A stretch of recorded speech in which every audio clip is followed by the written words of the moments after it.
Hi, everybody. This is Daniel Morgan, and welcome to yet another episode of Beyond the Present podcast. And today's discussion actually will be about managing your social media intake and making sure you do not succumb to the depression that is very common among most avid users of social media. Now, if you're currently listening to this podcast, it means you already have perhaps found me on social media and are an avid social media user. That's probably how you got access to this podcast. But the fact of the matter is that despite all the benefits that social media presents in terms of its impact on your, let's say, marketing campaigns, the way you can reach new clients or reach other people and friends, unfortunately, research has proven that the more time somebody spends on social media, the more likely they are to suffer from depression, anxiety, and low self-esteem. Why is that? Let me explain for a second why the more time you spend on social media, the worse you feel about yourself. Number one, the very act of using social media itself is a very unproductive, passive act of just sitting back there and just scrolling endlessly through posts after posts after posts. The first problem is this infinity loop.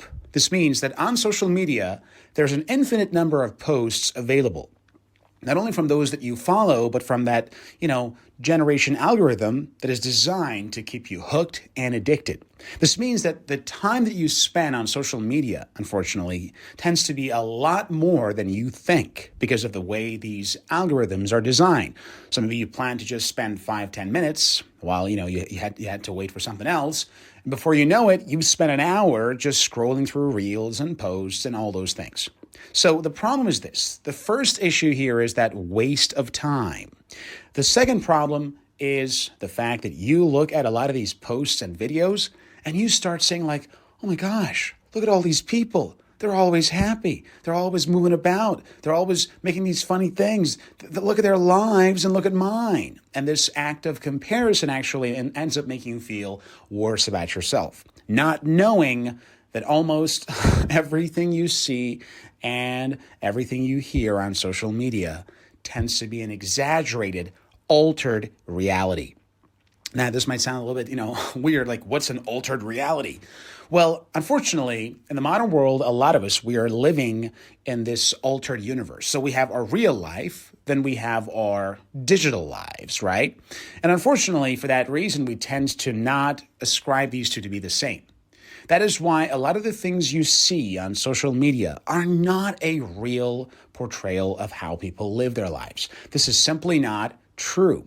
A lot of the things that you see there seems like these people are always having fun, but you're not seeing what's behind. So you see this happy couple who's always traveling and they're posting. You see this momfluencer who's talking about how much she loves her kids. And this other guy who's apparently always successful and doing these things and, going on the yachts and the trips and so on. Ultimately, we are seeing a selected, a version of reality that these guys want to show to the public. But you're not seeing the real lives of these people. On the other hand, your real life, the problems you had recently, the fact that you got sick about a week ago, then you had a fight with your family member, then there was another problem back there, then you heard from your boss that you're gonna have to work harder, you're gonna lose your job, and then you look at your life and say, look at my life. Look at my life. I have all these problems in my life, you see. My husband or my wife doesn't treat me well. My kids are always acting like this. Look at my body. I think I've gained some weight. Look at all these people. They look so beautiful and so handsome. Look at myself. Let me look at my mirror. Oh my gosh, look at my face. I don't look as good as these guys do. Not knowing that almost everything you see on these platforms is an altered form of reality. Yes, people look a lot better on their social media posts than they do in real life. That's why we have all these filters. Yes, people seem like they're all having a great time, making millions of dollars and then, driving nice cars and having all these cool things. But the fact of the matter is, this is not the real life. So you look at their lives, which is not real on social media. That's not a real representation of their lives. Then you go at your real life and realize, oh my gosh, I'm so far behind all these people. Oh my goodness, I feel so terrible. And that is why a lot of people who spend so much time on social media tend to feel very bad about themselves. Why? Because they're comparing their real life, which is real, and it has its beauties and its, downsides, to a fake life of somebody else or many other people on social media that are not real. So, of course, when you compare reality with fantasy, reality always, always, always falls short. You cannot win that battle. When you compare the reality of your life that you know with the fantasy that others portray on their social media accounts, of course you're going to feel bad.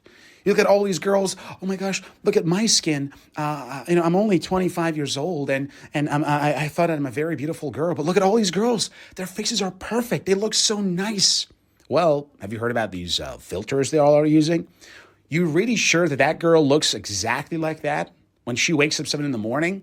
and is on her way to the, let's say to work? Of course not. You think she always dresses that way? You haven't seen her in t-shirts and flip-flops, right? So the problem is this. You start comparing your reality with the fantasy that others portray on social media, and then you start feeling bad about yourself. So that's the main reason why a lot of avid social media users experience tremendous feelings of inferiority. And that's unfortunately something that could cause serious harm in the long run.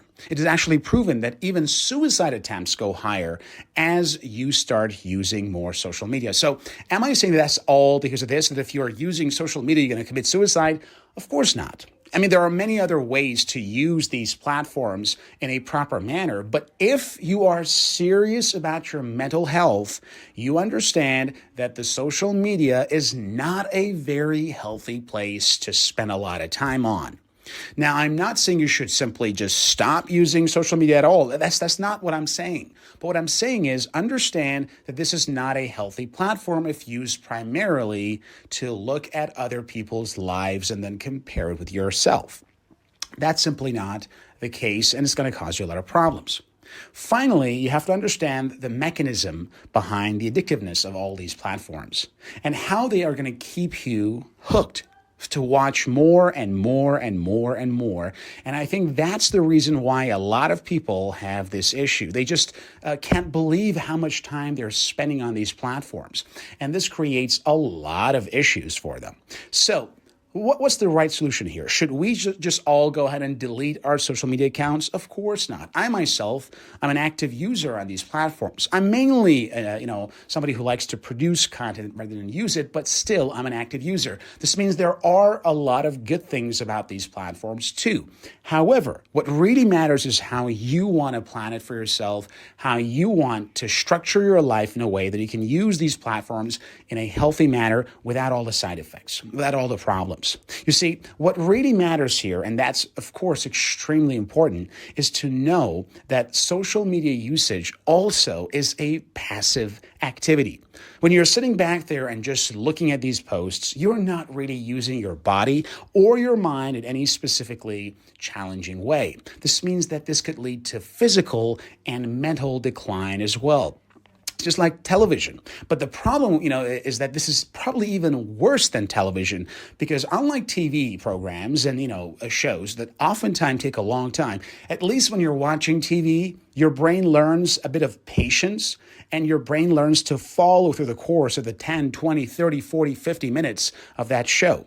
But the problem with social media is that not only it does not allow you to become mentally challenged, so you can actually grow and become smarter, it also takes away an important critical mental skill, which is the ability to keep your attention for long periods on a specific subject. You see, learning is a result of maintaining focus for a long period of time on something concrete. Be it a lesson, a book, an article, a poem, a speech, a song, it doesn't really matter. Your mind has to focus on that thing for long periods. But if your brain gets structured to looking at photos after photos and short videos of, 10 to 30 seconds long, eventually your brain stops building the ability to focus long term on anything. You see, in the past, they said if you want to really stay focused on something, you have to create these 45-minute long learning sessions. Nowadays, with our shrinking attention span, I'm not sure if most people could, maintain their attention on something for more than 15 minutes, let alone 45. Why? Because, an excessive approach to using social media oftentimes shrinks your attention span as well. This means you find it harder and harder to concentrate on things of value and importance, which means the more you use social media, the less you are capable of learning new concepts, because learning requires you to stay focused and to pay attention for longer periods than a photo or a 15-second reel. So what ends up happening to your brain is like 15 seconds reel, ha, ha, ha. 25 seconds, ha, ha, ha. A 1-minute interview, good. A photo. So your brain learns over time, over the days, weeks, months, and years, to simply not pay a lot of attention to anything. And this is catastrophic for learning. Even though social media is a new technology that has really transformed our lives, our brain is a byproduct of many, many, many thousands of years of evolution. And as you guys know, evolution is a very slow process. So our brain simply hasn't been wired to deal with this amount of attention because it's simply dangerous for its health, well-being, and intelligence. So why do I say this? I'm trying to raise awareness about the importance of knowing how to use social media properly and well, and to understand that the negative outcome if you do not take the measures necessary to reduce your consumption and to manage it. So ultimately, you've been warned here. What you do is your choice. But please do understand that the social media that you're using right now are actually going to be very useful if you know how to use them properly. And here are some tips on how you can actually use them properly and well. Number one, use social media in a very targeted, specific way. You see, this media is designed to push you and feed you ads and the promoted posts of other people who have paid these companies large sums of money. Understand this. This is a business. There's a reason why you do not receive a bill from any of these social media companies every month. Have you ever wondered if you want to watch, high quality TV, you got to pay. You got to pay every month, right? You got to pay your cable TV, but you never pay any of these social media companies any money. Why is that? Because you are the product, not the user. You see, the users of these platforms are the ones who spend big sums of money on advertising.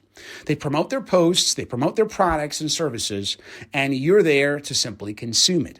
So understand that social media is an ad generation business, which means you're just fed all these ads. It's designed for that. But there are ways to avoid it. For example, by making your online usage very targeted, by following specific types of people that you know are interesting, and then sticking to the posts that they simply publish, and avoiding all others. Avoid the trap of just randomly browsing through reels and videos and photos and so on. This can really, really take away a great chunk of your time. So make your social media usage very targeted and only follow the posts of these people. Secondly, understand that the more time you spend on social media, the closer you're getting to your next depressive episode. So understand that just whenever you open your social media platform or whatever app you got on your phone, just tell yourself, I better be careful and fast. Otherwise, I'm getting closer to my next depressive episode, because that's what happens to almost half of the users of social media. It's a crazy thing, but people are still doing it. And they wonder why am I so lethargic and I don't have much energy and motivation? I don't know why. My brain isn't sharp anymore. Well, because you're spending too much darn time on social media. So keep that in mind and understand the importance of just managing your time properly and well. And finally, understand that social media is the most anti-social tool for socializing. Let me repeat that. Social media is the most anti-social tool for socializing. It means if you want to socialize, social media is not the place to do it. Get out of your home, go out on the streets, go to places that go to the office, go to the school, go to your local perhaps marketplace, go anywhere, go out and start meeting people outside. In the real world, in person, face to face, the way to socialize is to go out there and meet people face to face. You're saying, well, Dan, I'm an introvert. I'm shy.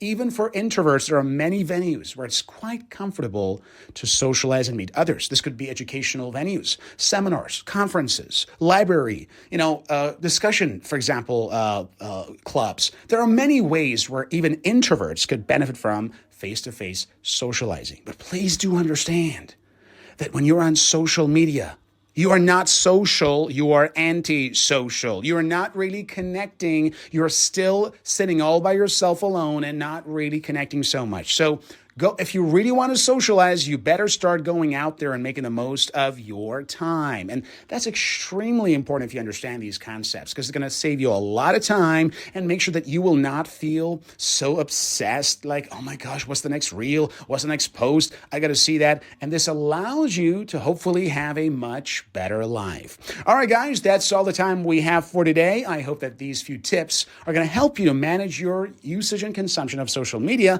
and allow you to have a happier and more fulfilling life. But please do know that if you want to have a happier mind and a happier body, you better start regulating your usage of social media. All right, guys, this is Daniel Mulligan, and this was Beyond the Present podcast. Have a good one.